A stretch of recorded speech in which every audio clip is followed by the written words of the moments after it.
Olá e bem-vindos. Hoje, nosso mergulho é num assunto que, olha, mexe com todo mundo: dinheiro. Mas a nossa conversa aqui vai bem além de planilhas e dicas de investimento. A gente vai explorar, a psicologia, a filosofia, até a espiritualidade por trás de como a gente lida com as nossas finanças.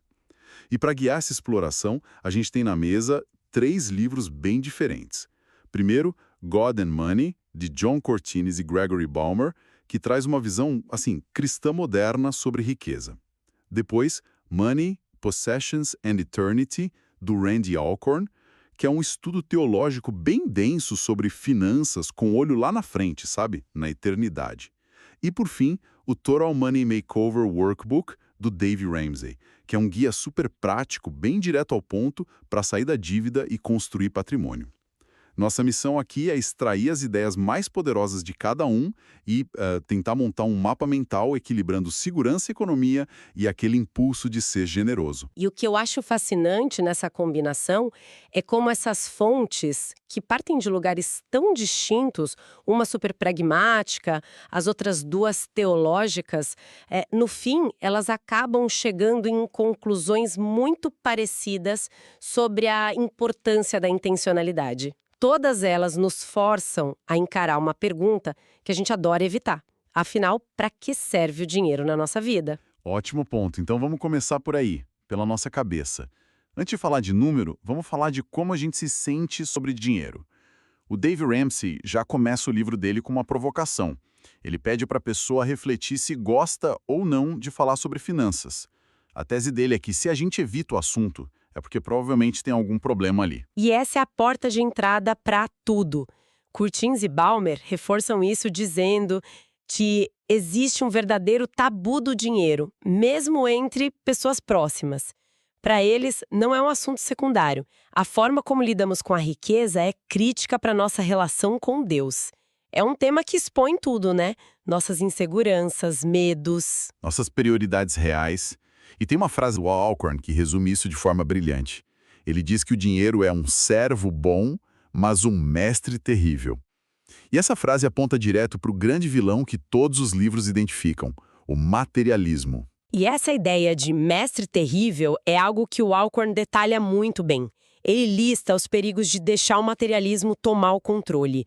Primeiro, ele diz que o materialismo nos cega para nossa própria pobreza espiritual. A gente se sente rico de coisas, mas por dentro pode estar completamente vazio. E segundo, ele cria uma insegurança sem fim. Nunca é o suficiente, né? A linha de chegada está sempre um pouco mais longe. Exato. E numa escala maior, o que é mais grave, ele acaba promovendo injustiça, exploração, porque a sede por mais pode fazer a gente passar por cima dos outros. É um ciclo vicioso. E qual seria a saída? Então, Cortines e Baumer propõem uma mudança de chave. Trocar uma mentalidade de escassez, movida pelo medo, por uma mentalidade de abundância. Eles contam uma história bem marcante de uma mulher, a Denise. Ela passou por uma fase de grande dificuldade financeira, mas, surpreendentemente, encontrou mais alegria nesse período. Mais alegria com menos dinheiro? Como assim? Pois é, porque a confiança dela deixou de estar nas coisas que ela possuía e passou a estar em Deus. Isso, segundo eles, a libertou do medo constante de perder tudo. E essa mudança de mentalidade é o alicerce de todo o resto, né? Com certeza. Sem isso, qualquer plano financeiro, por mais genial que seja, corre o risco de virar só mais uma ferramenta para acumular por medo. Em vez de ser um meio para viver com propósito, vira só uma forma mais sofisticada de construir muros em volta de si mesmo. Isso me leva àquela famosa pergunta que, segundo Cortines e Baumer, fizeram uma vez para o bilionário John Rockefeller: quanto dinheiro é suficiente? A resposta dele foi curta e, nossa, muito reveladora. Só um pouco mais. E essa é a armadilha, né? Exatamente. A corrida dos ratos que nunca acaba. Como a gente quebra esse ciclo do só um pouco mais? Para combater esse impulso, Cortines e Baumer apresentam um conceito que eu achei radical e muito prático: as linhas de chegada financeiras. Linhas de chegada. Como assim? A ideia é parar de trabalhar quando chegar num certo ponto. Não, não exatamente. A ideia não é parar de ganhar dinheiro, mas sim definir um teto para o seu estilo de vida. Você senta e decide: Ok, com esse padrão de vida, minhas necessidades e alguns confortos razoáveis estão atendidos. Isso é o suficiente para mim. A partir do momento que você atinge essa renda, todo o dinheiro extra que entra é direcionado intencionalmente para outras duas coisas: poupança de longo prazo e doações. Uau, isso Você para de inflar seu padrão de vida indefinidamente. é super contraintuitivo. É quase uma heresia no mundo de hoje que prega o crescimento infinito. Mas como definir o que é suficiente? Parece muito subjetivo. É subjetivo, mas eles dão umas pistas. Eles citam uma pesquisa fascinante que mostra que um estilo de vida historicamente considerado aristocrático na Europa, com tudo do bom e do melhor, poderia ser financiado hoje com uma renda anual entre 120 e 200 mil dólares. O ponto deles não é um número exato, mas mostrar que a nossa noção de necessário hoje está muito, muito além do que foi considerado luxo por séculos. A gente perdeu a perspectiva. É interessante porque são duas faces da mesma moeda, né?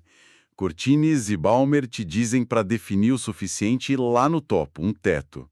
Já o Dave Ramsey, com os baby steps dele, começa por baixo, construindo o suficiente a partir de uma base de segurança. Perfeito! A abordagem do Ramsey é construir um piso sólido para você não viver mais no pânico.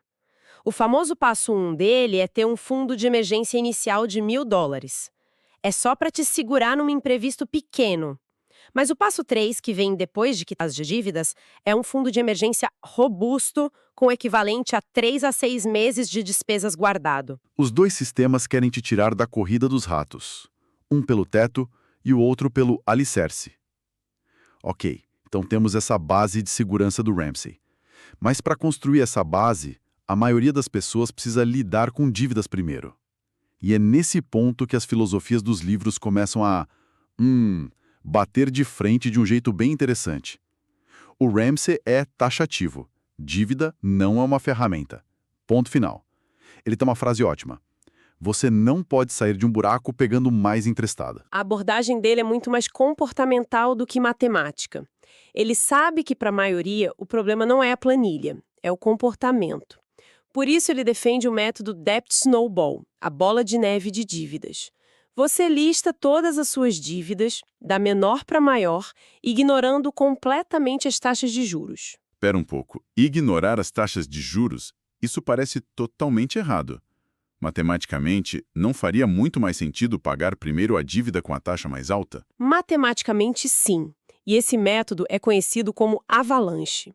Mas Ramsey argumenta que finanças pessoais são 80% comportamento e 20% conhecimento. Ele quer te dar vitórias rápidas. Ao quitar a dívida menor, mesmo que tenha juros baixos, você sente um impulso psicológico. Você pensa, uau, eu consegui. Essa vitória te dá o gás, o momentum para pegar todo o dinheiro que você pagava nela e jogar na próxima da lista. É uma estratégia para manter a pessoa motivada. Entendi. É sobre a psicologia da vitória. E ele é especialmente duro com algumas dívidas, né?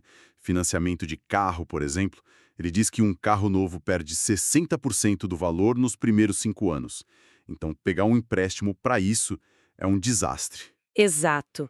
E ele também ataca a ideia de que precisamos de cartão de crédito para construir crédito e chama a consolidação de dívidas de consolidação, porque não resolve o problema real. O hábito de gastar. Isso. Para o Ramsey, é preto no branco.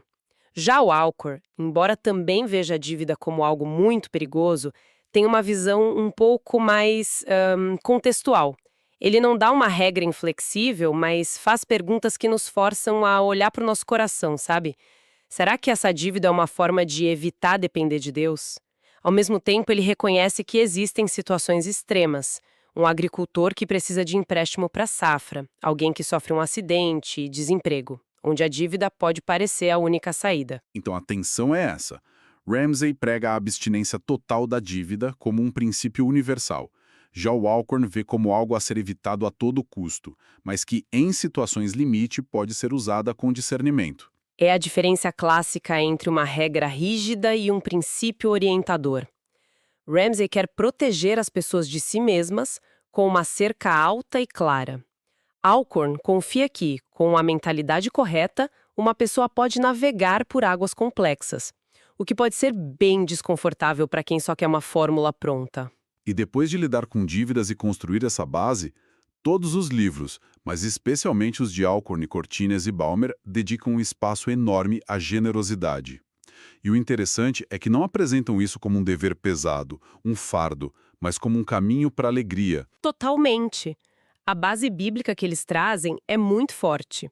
Eles lembram que a Bíblia tem mais de 2.000 versículos sobre dinheiro e que Jesus dedicou uns 15% de tudo que ele disse a esse tema. A mensagem principal que eles tiram de uma passagem como Mateus 25 é que ajudar os pobres é, na prática, como ajudar o próprio Cristo. A doação vira um ato de relacionamento. E o que eu achei mais surpreendente é que Cortines e Baumer não ficam só na teologia. Eles trazem um argumento secular muito forte de um filósofo ateu, o Peter Singer. Como é esse argumento? É um argumento poderoso e muito simples, conhecido como a analogia da criança se afogando. Singer diz o seguinte: imagine que você está andando e vê uma criança se afogando num lago raso. Você tem a obrigação moral de entrar na água e salvá-la, mesmo que isso estrague seu sapato caro. Claro, uma escolha óbvia. Todo mundo concorda. Então, ele argumenta qual a diferença real entre essa situação e doar para uma instituição que pode salvar a vida de uma criança do outro lado do mundo. A única diferença, ele diz, é a distância. A necessidade é a mesma, o custo para nós é mínimo em comparação, então a obrigação moral também deveria ser a mesma. Uau! Isso nos joga na cara uma questão importante. A generosidade é uma ideia puramente religiosa ou é um princípio ético humano mais fundamental? As fontes parecem sugerir que são dois caminhos que chegam no mesmo lugar. A perspectiva religiosa oferece um porquê divino. A perspectiva secular oferece um imperativo moral, baseado na lógica e na empatia. No final, as duas convergem para a mesma conclusão. Uma vida focada só em si mesma é uma vida pobre. Certo. Então, como a gente equilibra tudo isso? Juntar dinheiro para a aposentadoria e, ao mesmo tempo, responder a esse chamado para uma generosidade radical. Parece que são forças opostas. E é aí que a praticidade do Ramsey ajuda a colocar os pés no chão. No passo 4 do plano dele, depois de quitar as dívidas e ter o fundo de emergência, ele diz: invista 15% da sua renda bruta para a aposentadoria. É uma meta clara e agressiva. Ele sugere priorizar planos de previdência da empresa, que nos Estados Unidos eles chamam de 401 em K, e depois outras previdências privadas. No Brasil, seria como focar num PGBL ou VGBL. É o como prático. Ok, isso é o como prático terreno. Mas o Alcorn leva essa ideia de investimento para um lugar completamente diferente, quase cósmico, com aquela analogia do ponto e da linha, né? Exato. O Alcorn pega a ideia de investir e a expande para a eternidade. Ele nos convida a visualizar nossa vida na Terra como um ponto. Ela tem um começo e um fim. Já a eternidade é a linha, que se estende infinitamente a partir desse ponto. O argumento dele é simples e devastador. Nós deveríamos viver para a linha, não para o ponto. E aí é que a frase acumular tesouros no céu deixa de ser só uma metáfora bonita, certo? Para ele é algo bem literal. Literal mesmo.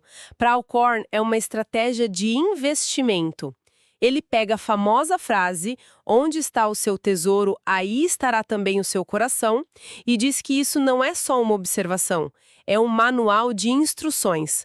Você quer que seu coração se importe mais com as coisas eternas, com justiça? Então invista seu dinheiro lá.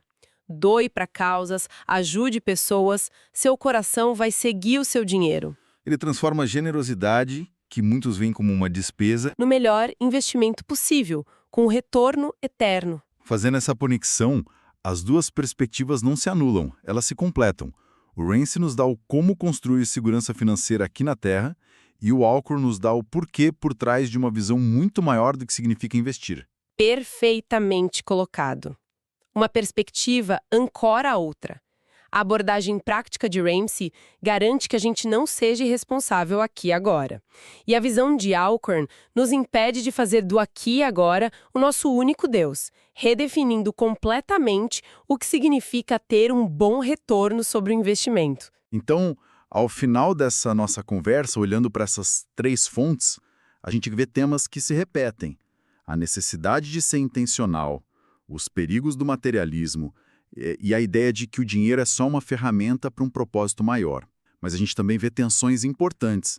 A dívida é sempre o mal absoluto ou tem exceções? É melhor focar em construir um fundo de emergência gigante antes de tudo ou começar a doar de forma agressiva desde já? Não são perguntas com respostas fáceis. E talvez a beleza esteja justamente aí. Os livros apresentam o planejamento financeiro como uma série de escolhas entre opções válidas: gastar, poupar, doar. Mas no fim das contas, a pergunta mais importante talvez não seja o que a gente faz com o nosso dinheiro, mas em quem a gente se transforma no processo de tomar essas decisões. O plano financeiro de alguém o está tornando uma pessoa mais medrosa ou mais confiante, mais isolada na sua própria segurança ou mais conectada com as necessidades do mundo? Essa é a pergunta que fica ecoando muito tempo depois que a gente fecha a planilha.